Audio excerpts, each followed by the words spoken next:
Hamas Israel పైన భీకర దాడి చేసింది. సివిలియన్స్ను పౌరుల్ని ఊచకోత కోసింది. సో హమస్ జరిపిన దాడి 1973లో 50 ఏళ్ల క్రితం ఈజిప్టు సిరియా కలిసి ఇజ్రాయిల్ పైన మెరుపు దాడి చేసింది. ఆ దాడి తర్వాత ఇజ్రాయిల్ ఇప్పటి హమస్ దాడిని పోలినటువంటి అటాక్ ఇంతవరకు చూడలేదు. అందువల్ల తప్పనిసరిగా ఇది హమాస్ జరిపిన కనీవిని ఎరగని దాడి. మరి ఈ దాడి జరిపినప్పుడు సహజంగానే ఇజ్రాయిల్ చాలా భీకరంగా స్పందిస్తుందని హమాస్కి తెలుసు, తీవ్రమైన అటాక్ చేస్తుందని తెలుసు. ఆల్రెడీ ఇజ్రాయిల్ పాలస్తీనా ప్రాంతాలపైన బాంబుల వర్షం కురిపిస్తోంది. అనేక మంది సాధారణ పౌరులు చనిపోతున్నారు. హమాస్కు సంబంధించిన ఇన్ఫ్రాస్ట్రక్చర్ నేలకూలిపోతోంది. మరి ఈ రకమైన ప్రతీకార దాడి ఇజ్రాయెల్ నుంచి ఉంటుందని తెలిసి కూడా హమాస్ ఎందుకని తెగబడింది, ఈ స్థాయిలో దాడి చేసింది? సాధారణంగా ఏ ఘర్షణలోనైనా దాడికి ప్రతిదాడికి స్ట్రాటజిక్ ఆబ్జెక్టివ్స్ ఉంటాయి, వ్యూహాత్మక లక్ష్యాలు ఉంటాయి. ఏ వ్యూహాత్మక లక్ష్యం చేయకుండా ఏ కాన్ఫ్లిక్ట్లోనూ ఎవరు దాడి చేయరు. మరి హమాస్ ఎందుకని దాడి చేసింది? ఏం సాధించాలని దాడి చేసింది? ఏం సాధిస్తోంది? ఇజ్రాయెల్ నుంచి ఒక భయంకర రిటాలియేషన్ ఉంటుందని తెలిసి కూడా ఎందుకు దాడి చేసింది? దీనికి ప్రధానంగా 5 కారణాలు కనబడుతున్నాయి. ఒకటి, ఓస్లో ఒప్పందం తర్వాత కొన్ని దశాబ్దాలు అయిపోయింది. ఇప్పటికీ పాలస్తీనా ఇష్యూ అనేది అంతర్జాతీయ దృష్టిలో లేదు. ఒకప్పుడు ఇంటర్నేషనల్ రిలేషన్స్లో Palestine was a major issue. కానీ ఇవాళ అనేక కొత్త కాన్ఫ్లిక్ట్స్ ముందుకు వచ్చాయి. ఇటీవల రష్యా ఉక్రెయిన్ వార్ ముందుకొచ్చింది. సో అంతర్జాతీయ దృష్టి నుంచి పాలస్తీనియన్ ఇష్యూ అనేది పక్కకు పోయింది. సో ఇది మొదటిగా ఉన్న అంశం. రెండవది ఏంటంటే రీజనల్ అలైన్మెంట్స్ కొత్తగా ఏర్పడడం మొదలైంది. అంటే ఇజ్రాయిల్తో అనేక దేశాలు సంబంధాలు పెట్టుకోవడం మొదలైంది. క్యాంప్ డేవిడ్ ఒప్పందంతో ఈజిప్ట్ పెట్టుకుంది. రకరకాల దేశాలు ఇజ్రాయెల్తో నార్మలైజేషన్ మొదలయ్యాయి. ఇజ్రాయెల్ సౌదీ అరేబియా మధ్య నార్మలైజేషన్ టాక్స్ నడుస్తున్నాయి. ఈ ప్రాంతంలో కొత్త అలైన్మెంట్లు ఏర్పడ్డాయి. సౌదీ అరేబియా ఇరాన్ ఈ మధ్య ఒప్పందం చేసుకుంది చైనా ఆధ్వర్యంలో. Saudi Arabia United Arab Emirates మధ్య ఒప్పందాలు కుదిరాయి. ఖతార్ సౌదీల మధ్య ఒప్పందం కుదిరింది. టర్కీ సౌదీ యుఏఈల మధ్య కొత్త అండర్స్టాండింగ్ ఏర్పడుతోంది. ఇలా రకరకాల ఒప్పందాలు ఇజ్రాయిల్ యుఏఈల మధ్య ఒప్పందం కుదిరింది. ఈ రీజనల్ అలైన్మెంట్స్ వల్ల పాలస్తీనా అనేది అరబ్ దేశాల ఎజెండాలో ప్రధాన అంశంగా లేకుండా పోయింది. అంతకుముందు అరబ్ దేశాలు పాలస్తీనా విషయంలో స్పందించే రీతిలో ఇప్పుడు స్పందించడం లేదు. ఈ కొత్త స్నేహాలు, కొత్త మార్పులు, కలయికల వల్ల ఇది రెండవ అంశం. మూడవది, పాలస్తీనా ప్రతిఘటన కూడా తగ్గిపోయింది. గతంలో ఉన్నంతగా పాలస్తీనా ప్రతిఘటన బలహీనపడింది. ఒకప్పుడు రోజు వార్తల్లో చూసేవాళ్ళం పాలస్తీనా ప్రజలు ప్రతిఘటిస్తున్నారని. ఇప్పుడు ఆ రకమైన ప్రతిఘటన లేకుండా పోయింది. 4, ఇజ్రాయిల్ అనే మిలిటరీ శక్తి, ఇంటెలిజెన్స్ శక్తి గణనీయంగా పెరిగి ఇజ్రాయిల్ ఆ మిలిటరీ శక్తిని వాడటానికి కూడా వెనకాడదు. ఇజ్రాయిల్ అనేది ఒక అజేయమైన దేశం. దీన్ని ఎదిరించడం ఎవరి తరము కాదు.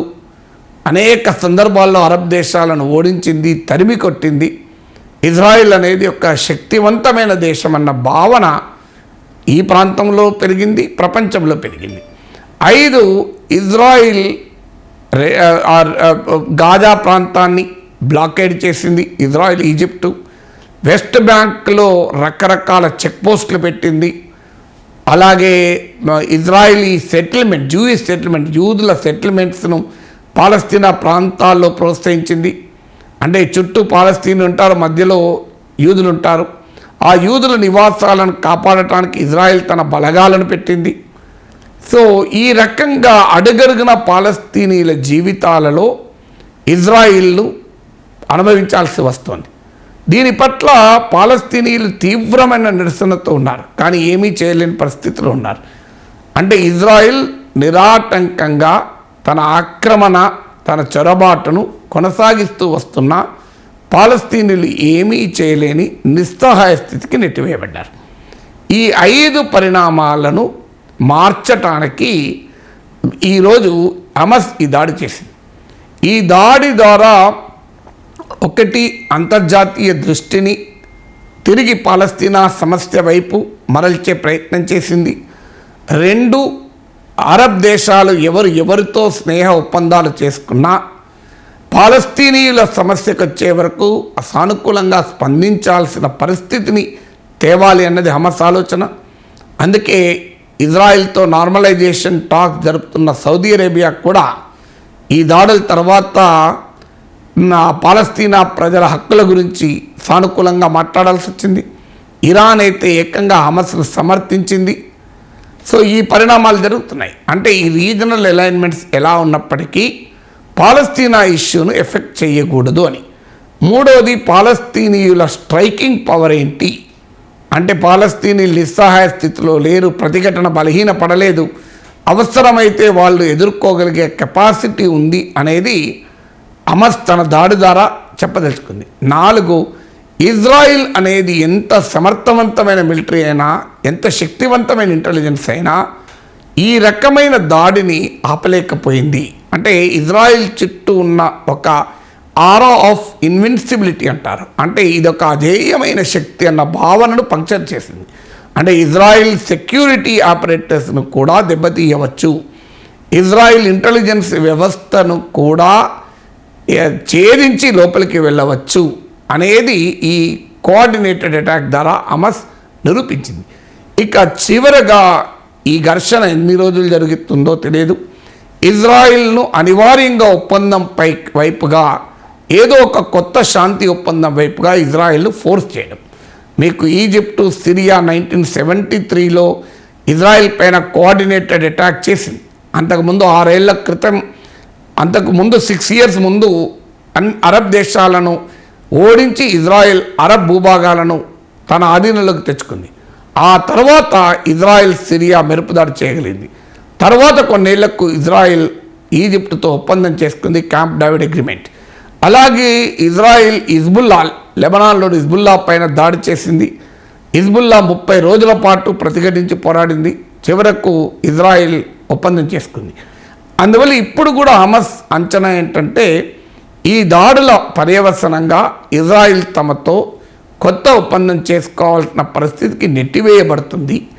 ఈ 5 రకాల వ్యూహాత్మక లక్ష్యాలతో హమాస్ ఈ దాడి చేసింది. మరి ఈ లక్ష్యాలు ఎంత మేరకు సాధిస్తాయో తెలియదు. కానీ ఈ హమాస్ మరోసారి ప్రపంచం ముందు తీవ్రవాదిగా నిలబడాల్సి వచ్చింది. ఇది తీవ్రవాద చర్యలు ఎవరు యాక్సెప్ట్ చేయలేరు. సివిలియన్స్ పైన, పౌరుల పైన జరిపేటువంటి ఈ దుర్మార్గ దాడిని ఎవరు సమర్థించలేరు. అందుకే పాలస్తీనా ప్రజల హక్కుల పట్ల, పాలస్తీనా ప్రజల స్వాతంత్రం పట్ల కమిట్మెంట్ ఉన్నవారు కూడా హమాస్ చర్యల్ని ఓపెన్గా సమర్థించలేకపోతున్నారు. ఇజ్రాయెల్ పైన హమాస్ దాడుల్ని కూడా ఖండించాల్సి వస్తుంది. ఇజ్రాయెల్ జాతీయ భద్రత గురించి కూడా మాట్లాడాల్సి వస్తుంది. కారణం ఏంటి అంటే హమాస్ జరిపిన దాడి యొక్క కిరాతక స్వభావం. సో ఈ కిరాతక స్వభావం వల్ల హమాస్ ప్రపంచంలో ఒక దోషిగా నిలబడాల్సి వచ్చింది. 1990స్లో, ఎర్లీ 2000స్లో ఇలాంటి దాడులు చేసి ఒక తీవ్రవాద సంస్థగా హమాస్ ప్రపంచం ముందుండేది. ఆ తర్వాత గాజా ప్రాంతాన్ని పాలించేటువంటి శక్తిగా ఎదిగింది. ఇప్పుడు ఈ దాడి వల్ల మరోసారి హమాస్ ఒక తీవ్రవాద సంస్థల జాబితాలో చేరాల్సి వచ్చింది. ఇక దీంతో పాటు ఇజ్రాయెల్ ప్రతీకార దాడి మామూలుగా లేదు. దీంతో అసలు హమాస్ ఇప్పుడున్న శక్తిని కూడా కోల్పోతుందా, పాలస్తీనా ప్రజలు ఇప్పుడు చేయగలుగుతున్న ప్రతిఘటన కూడా చేయలేని దుస్థితికి నెట్టివేయబడతారా, పాలస్తీనా ప్రజల జీవితాలు మరింత దుర్భరమవుతాయా అనే అభిప్రాయం కూడా కలుగుతుంది. ఎందుకంటే ఇజ్రాయెల్లో అధికారంలో ఉన్నది రైట్ వింగ్ నెతన్యాహు ప్రభుత్వము. అక్కడ తీవ్రమైన వ్యతిరేకతను ఎదుర్కొంటోంది. అందువల్ల పాలస్తీనాపై దాడిని చూపి బెంజమిన్ నెతన్యాహు బలపడాలని చూస్తున్నారు. ఇజ్రాయెల్ ప్రతిపక్షం కూడా ఇప్పుడు రాజకీయాలకు సమయం లేదు. ఇజ్రాయెల్ ప్రభుత్వానికి మా మద్దతు అని ప్రకటించాల్సి వచ్చింది. అందువల్ల ఇజ్రాయెల్లో ఉన్న డొమెస్టిక్ పాలిటిక్స్ రీత్యా కూడా తీవ్రంగా దాడి ఉంటుంది. అందువల్ల హమాస్ నేను ఇంతకుముందు చెప్పిన 5 వ్యూహాత్మక లక్ష్యాలు 5 స్ట్రాటజిక్ ఆబ్జెక్టివ్స్ను ఎంత మేరకు సాధిస్తుందో తెలియదు. కానీ ప్రపంచం ముందు, అనేక దేశాల ముందు ఒక తీవ్రవాద ఘటనలకు చేరిపిన సంస్థగా, ఇస్లామిక్ మిలిటెంట్ సంస్థగా విమర్శలు ఎదుర్కోక తప్పదు. ప్రపంచ ప్రజాభిప్రాయాన్ని వ్యతిరేకంగా మారే అవకాశం ఉంది. ఎందుకంటే ఈ వీడియోలు ప్రపంచవ్యాపితంగా అందరి దృష్టిని ఆకర్షిస్తున్నాయి. అలాగే ఇజ్రాయిల్ దాడికి హమాస్ శక్తి సామర్థ్యాలు నిర్వీర్యమయ్యే అవకాశం ఉంది. పాలస్తీనా ప్రాంతాల్లో ఉన్న సెక్యూరిటీ కాదు, ఈవెన్ సివిలియన్ సోషల్ ఇన్ఫ్రాస్ట్రక్చర్ కూడా నేలమట్టమయ్యే అవకాశం ఉంది. అందువల్ల వ్యూహాత్మక లక్ష్యాలు హమాస్కు మాత్రమే ఉండవు. ఇజ్రాయిల్ ప్రతి దాడికి కూడా వ్యూహాత్మక లక్ష్యాలు ఉంటాయి. చివరికి ఇజ్రాయిల్ ఈ దాడి వల్ల ఒప్పందానికి వస్తాయా, లేదా ఇక శాంతి ఒప్పందం మరింత దూరమవుతుందా అనేది కూడా మనకు ఎన్ని రోజుల పాటు ఈ ఘర్షణ జరుగుతుంది, ఈ ఘర్షణలు ఎవరు ఏ స్థాయిలో నిలబడగలరు అనేది నిర్ణయిస్తుంది.